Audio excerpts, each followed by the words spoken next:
Kagadosh, Boker Or, Beki'im BaHalacha 7, Siman Kuf Samechet 168. This is day 20, page 43.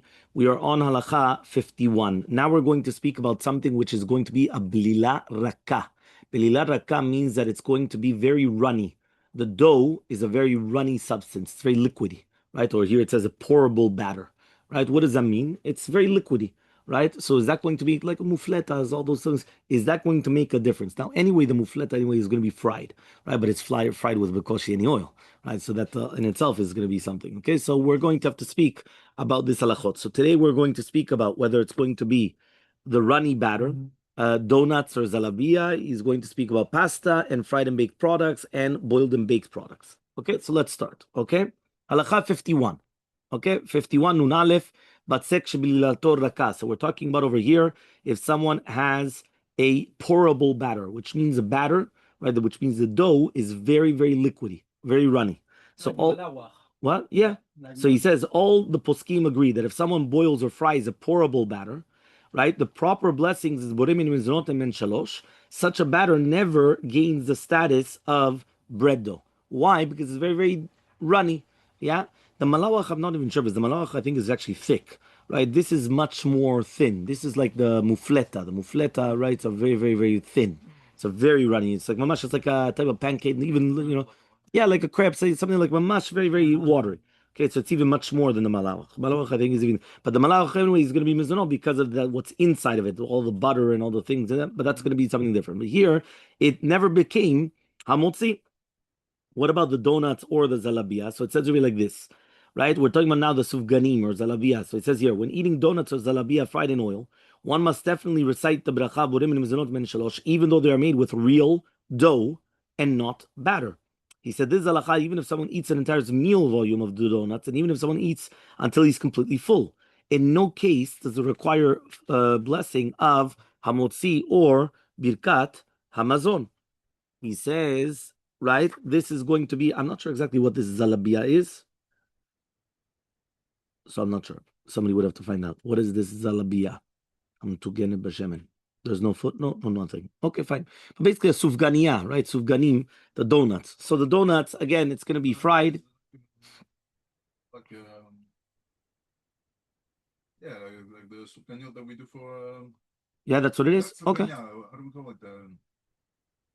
Huh? Well, Sponge. The sphinx. Oh, okay, fine. Okay, so then it's just a regular halacha. The second that you're going to fry it, right, and you're going to fry it completely, gamarnu. That's it. There's nothing to talk about. So even anything which is fried, the second that you're going to even eat the entire full volume, you're still going to do mizonot and alamichia. The dough is sweet or not? Doesn't matter. Because again, if the dough is sweet, then anyway it's going to be mizonot because of the dough. So we're not talking about the dough. Yeah. It's sweet. Yeah. It's regular fried dough. Yeah. Okay. The next halacha, pasta. So this also we mentioned already, pasta. You remember we spoke about that. So it says the proper blessing for boiled grain product that does not resemble bread is borem nivzom and shalosh according to all the poskim. This includes noodles, macaroni, farina, cooked bulgur or wheat, and couscous. Even if someone makes a meal out of any of these foods and he's eating 216 grams of them, he does not say amotzir because of mazon. This is not comparable to eating pata b'kisnin, in which again you would say amotzir because of mazon if you're going to eat such an amount. Pata b'kisnin is a baked product and therefore could be considered bread, right? These foods which are boiled or fried and not baked can never be considered bread, no matter how much you're going to eat. Right, so therefore that's why on pasta it doesn't make sense. Somebody comes and he says, "No, Rabbi, we went and we ordered I don't know how much pasta from this restaurant, and we just continued eating and eating and eating." So now one say, if it's going to be pizza, pizza's baked, right? And then again, but this is not baked. This is fried or boiled. So once anything is going to be fried or boiled, doesn't matter the amount. Let's look at the 260.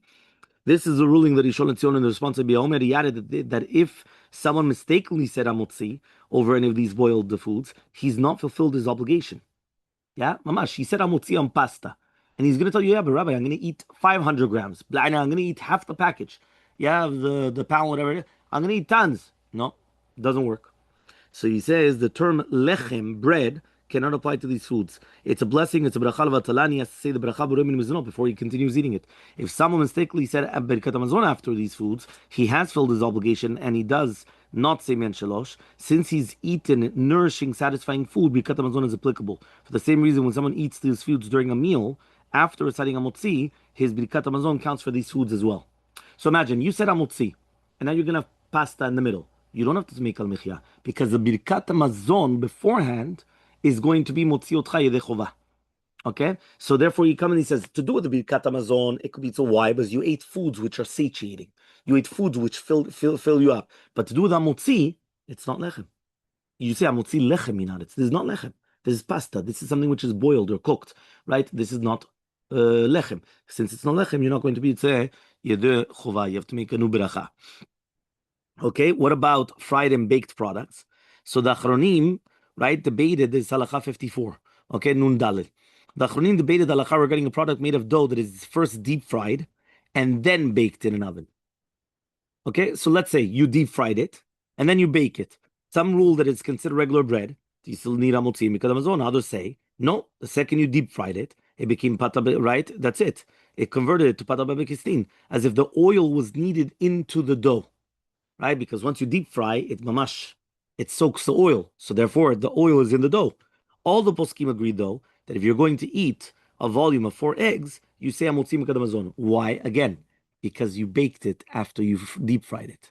Okay? So, I don't have a good example of this, but if you would deep fry something and then afterwards you would come and you would bake it, so therefore, again, you have the, how do you call it? You could argue the machine is like that. Like you could you deep fry it a little bit, then you freeze it, then you bake it back at home, makes it a motzi, no?